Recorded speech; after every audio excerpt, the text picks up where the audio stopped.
yukarıda telefonu diler. Kalın da bağlar. Da. Da. Ayı. Ne bir yukarıdasın be? Ayı. Kim? Uyla senisin be.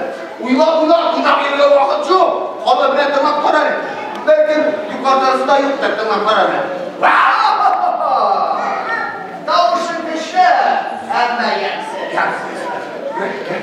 Ben kayında uyla girmişsin de sen buraya. Ayı. Lakin sen güzelsin mi? Telefonu bir sandalma alıp da İstanbul'a. Oğul şu iş düşlerinde güzel alırsan koşulma. Sandal ha? Oğlan.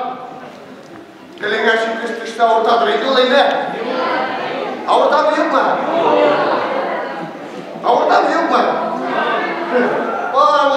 Bu da orta da orta da. Abartma. Orta da. Riza mı? Hayda. Ay. Ben daha bir giriştik. Sandal bulmayı şeytan olsan. Hayır. İlk telefonu.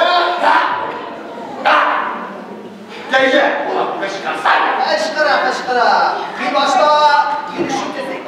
Yürüyüşü. O zamandan senin bu eşmişin Ayya. bir kefen bal getirirsin.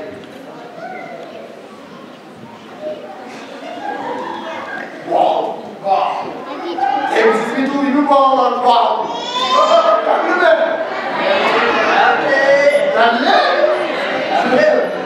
Kanlı diler.